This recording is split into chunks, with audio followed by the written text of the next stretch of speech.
Hi everybody, it's me and Mukan on the trail for some trail talk. How's everybody doing? So we are building to quite an event, this thing called the Ring of Fire. Why is it called a Ring of Fire? Because for a certain part of America, when that moon sits in front of the sun's going to illuminate like a ring of fire behind it. We're going to be watching it in our 3-day event. We're going to be in a beautiful place. We're going to have about a 68% blockage. But let's talk about the energy, because this is a crescendo, but it's going to carry us through all the way to January of 2025. And so the South Node, that's what I want to talk about. We're in Libra right now, the sign of relationships. Let me take these glasses off. And that is what the South Node's in. And so the South Node is speaking about our karma with our DNA and our ancestors. That is what is up for healing. That is what we are calling into our life. So I want to get real here.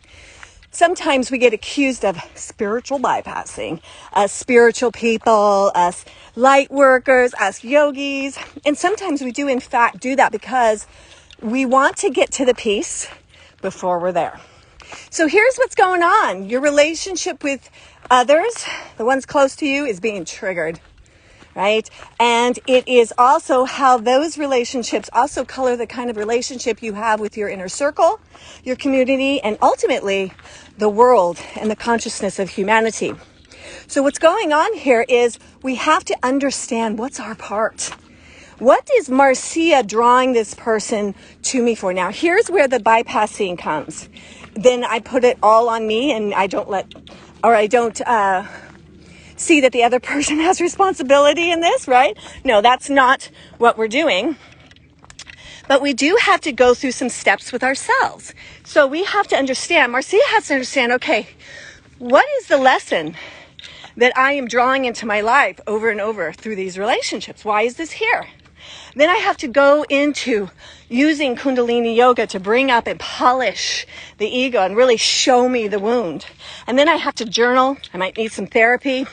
I got to do the work around this and really understand my part. When I do that, now I'm in neutral. Now the light is on. Enlightenment. No, it doesn't stick because we got to keep growing, but the lights turn on. Enlightenment and awakening happens. And now I can come to the other pretty neutral and say, this behavior between you and I, it's not sustainable. I'm not going to be spoken to in that kind of a tone. And these are the boundaries I'm setting around that. So we come full circle. And when we come to that, not only am I safer and I feel better, but also I'm creating a situation where the other person gets to grow, right? They can either, oh no, I'm not going to be listening to what my side of the street is. I'm not going to have any boundaries set by Marcia. That's okay. But then this may be a break in the relationship. But again, this is after I have taken full responsibility with why is this in my life? Why am I having someone abandon me? You know what? I've never had any situation didn't show me who I am. Do I abandon me sometimes? Absolutely. When I'm needing to be felt and heard and I need to go on the trail, right? And instead I eat, ice cream and watch TV. I'm not saying there's anything wrong with that, but when I do it as escapism to avoid the feeling, and we're going to have, and we need a certain amount of that. But that is part of the intoxication of our very comfortable, civilized way of living, right? When you think about it, even just 200 years ago, when we were more like pioneers, you couldn't get comfortable often, right? When it was cold, yeah, maybe you can have a fire in the house, but it was chilly, right? Hot baths were like a luxury because you had to boil this water and pour it in the bin, right? It's like now everything is so convenient, so easy. And in that, what has happened is me as a human has decided my life is only good when I'm comfortable. And I'll tell you what, that's so not true. The truth is, that's why I love Kundalini, because I intentionally, spiritually make myself uncomfortable to see what's there, to understand my wounds. And then what happens is I become so much more empowered. Empowerment looks like clarity. It looks like very strong intuition. It looks like healthy living. It looks like loving relationships. And I get that from not being comfortable all the time. When we are in a relationship that makes us uncomfortable, it's a blessing. Ding, ding, ding, ding, ding. And it means all kinds of different things. It could be, Marcia, there's some healing and growth you need. It could be, Marcia, this relationship is really not good. It could be, Marcia, you need to be able to be alone more, or whatever, right? The uncomfortability is a gift because it's showing me the way to peace, the way to love, the way to a higher consciousness.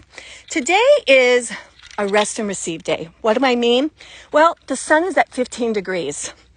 It's a Libra degree holding a Libra sun. And the earth is at 16 degrees Aries. And there's all kinds of other things going on, but let's just stick with this simple truth. The biggest light in the sky is saying, slow down, you move too fast. It's saying, take some time for magic. Go out into the nature. Take some time in the garden. Tonight, take a hot bath. Light some candles. Ponder the inner beauty and wisdom that's right there inside of you. It's a receiving day. It wants to cultivate self-love to the degree in which it can heal your mind so you can receive new ideas about how to be healed and whole in your relationships. It's a sweet little thing today. It's a sweet little gift. And the gift is all about, because Aries is holding the earth, it's about, could you trust that there's people on earth that love you, Marcy, just the way you are? You don't need to change. You're fine. It's all good, right? So I encourage you to receive that and play with that today.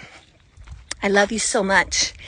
In the ancient times, they would build energy to these big megalithic energies, these vortexes that the planets make, right? They were called solstices and equinoxes and eclipses. And we are building our energy to Saturday. Around 9:30 next Saturday, it will hit this get 9:30 California time. So I am going to be coming on encouraging us to get ready for it. How did the ancients get ready for it? They ate a little cleaner. They moved on the earth without their shoes. They prayed more, and they meditated more. So I encourage you today to take a bath, or if you don't have a bath, use your basin and fill it up with warm water and add some sea salt. And think of this as the tears of Gaia, and bathe your face, your feet, and your hands. And begin this week by feeling the pain that Gaia feels of neglect. Feel our part in relationship to her, not to feel guilty, but to humble ourselves and say, I'm sorry, Mom. And I love you, Mom. And thank you, Mama, for giving this beautiful life to me, right? This beautiful life to us. And let it bloom in my heart a way that I can lean into you more and serve you. That's what we start with today. Tomorrow I'll have something different. We're going to work ourselves up to the solar eclipse. I have 2 more spaces for the in-studio retreat. It's called the Ring of Fire 3-day. It's Friday from 5 to 9, and then all day Saturday and Sunday. The one thing I'm good at, I'm just going to say it. I'm good at being in love. I am. I'm good at being married. And I'd love to help you if you've been stuck, either not able to draw in that love or having difficulties and challenges with one you've already committed to. Freedom reigns, and it starts right now on this day. Receive